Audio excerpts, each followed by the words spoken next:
Okay, well, it's good to get back on the right side of things, and I thought we did some good things in the game. We didn't turn the ball over. These games in the non-conference in the early part of the season, you're trying to get your team to grow and be better, and so there are all these small things that add up to that happening. Elijah was really good today. We are going to need that in multiple games, so it's nice to see that. We didn't turn the ball over. There were plenty of good things. They have a little bit of a unique style of playing on the defensive side, so it took us a little getting used to. I was disappointed a couple of times in the first half just with our individual one-on-one defensive abilities versus some of their guys. But, in the second half, I thought we got the ball inside a little bit more and created some situations for ourselves and hung on. This was probably – I told our guys I probably was as uncomfortable going into this game as I have been in a while. Just, I don't think we had a great practice yesterday. It was Thanksgiving Day, but I don't think we had a great practice by any stretch of the imagination yesterday. So I was coming into it a little unsettled, and sure enough, in the first half, we didn't play great. And, so I was just glad for us to be able to get a couple things turned around in the second half and find a way to come to a win. Yeah, Lamont, you mentioned the not having a great practice yesterday. How much do you feel like the slow start also kind of attributed to Thanksgiving, the holiday? I'm sure you guys had Thanksgiving yesterday or Wednesday, and then also the little bit of the layoffs since Greenbrier. Yeah, I think those two things were probably not coincidental. Is that we had a poor practice, and it happened to be Thanksgiving. And people's families were coming into town, and like I said, we hadn't played in a little bit, and people were looking forward to their, maybe it's their favorite. It's my favorite meal of the year. Somebody else probably was looking forward to it as much as I was, but we still had a job to do, and I just don't think it's hard. It's hard to practice on Thanksgiving and say you're going to be focused and locked in, and the guys may think it's. They're looking down at the schedule and they see Charleston Southern. And maybe they're not familiar with them, and so anyway, that all probably played into it. But it's hard. But you have to be mature and go about your business and think about the big picture versus the next hour. And that's an area we still have to get better. Saw Sindoko leave in the late first half, came back out with his hand taped. Is there an update on him? Well, it was taped the whole time. I think he's got like a soft cast on it or something like that. So he's just, as long as he can play, and if it gets dinged during the game, it'll. I think he has sharp pain at the time that it happens, and then. So it probably needs a little break, and then once that gets all settled down again, we can try him again. But there was just some other stuff too in terms of just the matchups and who was playing well and whatever that looked like. But I haven't heard anything about him, so status quo is probably the same as far as I know right now with Creased. Jackson? Lamont, I know you mentioned Thanksgiving and practice and some outside factors, but Elijah was just in here saying that you guys want to prevent, slow starts from becoming a habit. As coaches, how do you, or is there any way to, prevent that habit from forming? Sometimes it's the lineup that's in there, sometimes. But we've had a lot of different lineups as far as starting lineups go, and we had a lot of guys that were not available in this game. But you got to be ready to play. Honestly, you have to be ready to play. Like today in particular, I use this analogy with our guys. Like if it's gray and cloudy outside, there's no guarantee it's going to rain. But if it rains, you wouldn't be surprised. And so when you practice poorly or exceptionally well, there's no guaranteed carryover to the game that correlates to that. But I wasn't going to be surprised that we got off to a slow start when we didn't practice well 24 hours ago. So that's just having done this a couple of times. That's kind of what my mindset was. But so I mean, I think in this particular game, in my mind anyway, there was probably some carryover to the fact that we didn't play well or at practice the day before. But I don't know. You got to be ready to play. Basketball is a game of runs, slow start, fast start, whatever. I mean, you want to always get off to a fast start.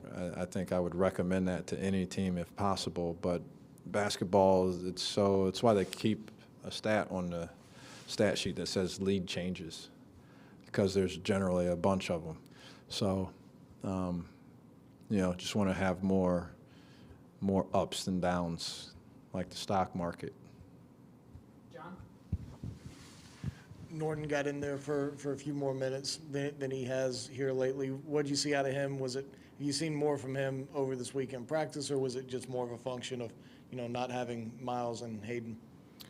Some of that, there just was more opportunity because of that, but also just the way that these guys played. They don't guard your 5-man on the perimeter with their 5-man. They kind of,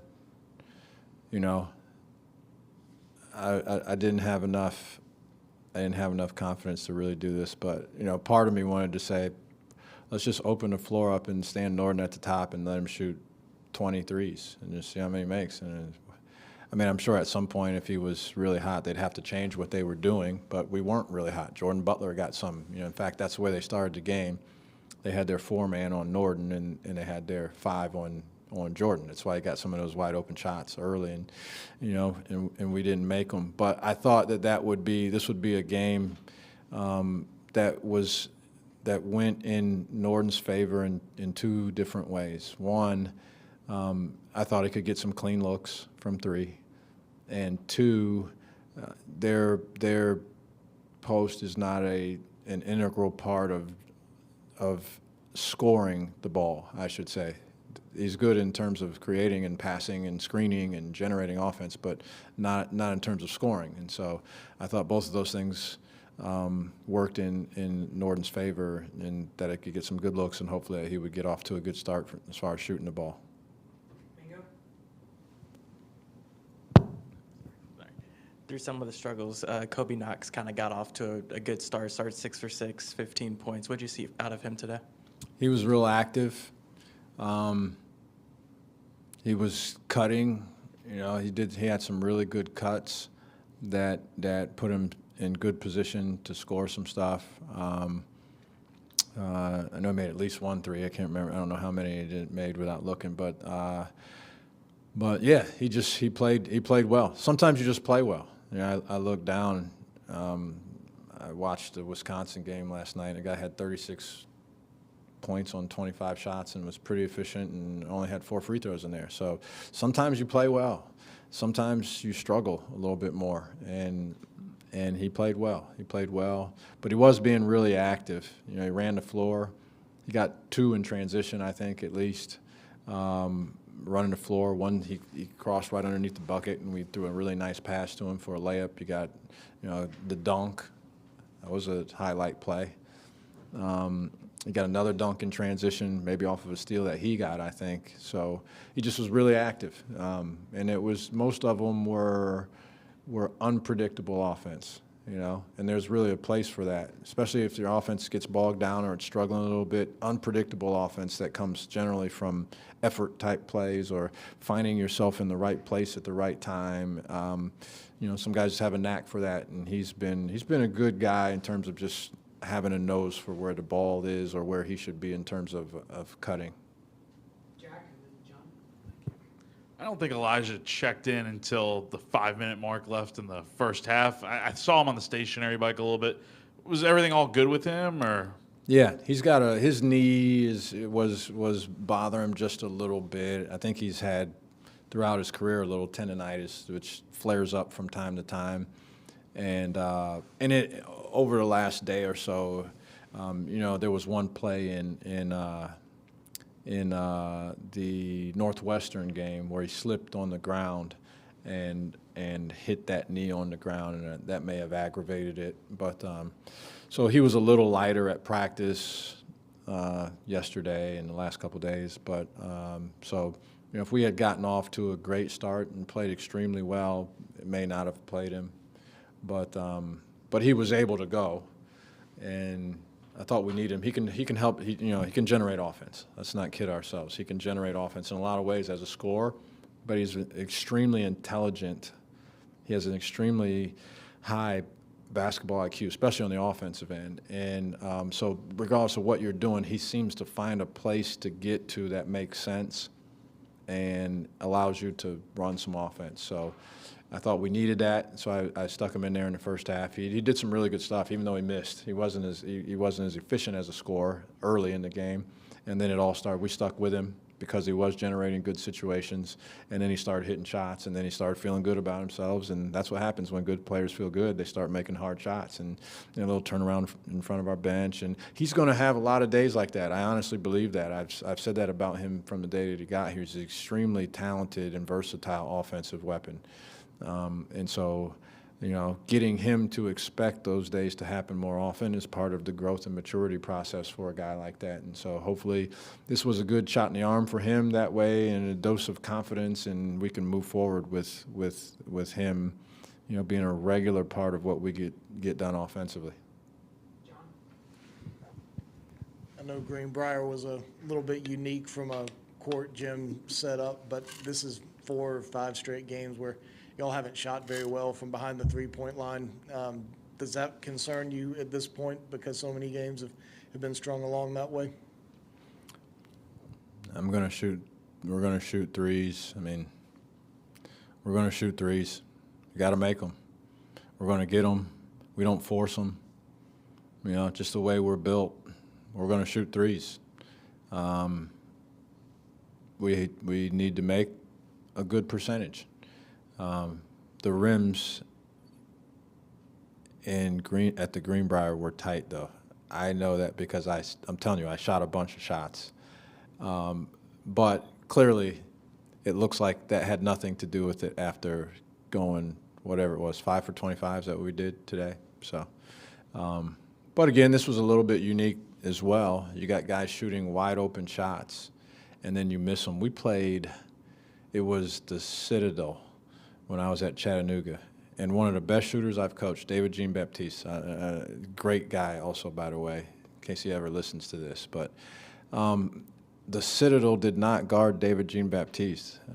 They didn't guard him. And he missed 1 or 2, and then he's dribbling around, not even looking at shooting, and he's wide open. This is David Jean-Baptiste, by the way, tremendous shooter. It messes with you. It can mess with you. And so, that's part of it. If you also look at who was shooting, probably not our highest percentage guys in some of it, Jordan Butler but yeah, no, we're going to play the way we play. We're going to continue to generate offense by way of the three. We also need to get better at going to the basket and getting the ball thrown into the post. That's why I thought it was really good for Elijah to have a good game that way. He attacked the rim. He got in a couple and ones. We need that component of our game. I just have always believed in that. You have to have somebody that you can throw the ball to, settles you down, makes the defense make a decision on what they want to do, and so, and then that can generate more threes. It's all an attempt to get high-quality threes up. You have shooters that you believe in, and then you continue to do that. At some point in any particular game, sure, you have to look for other sources of offense, but that's going to be a good source for us throughout the season.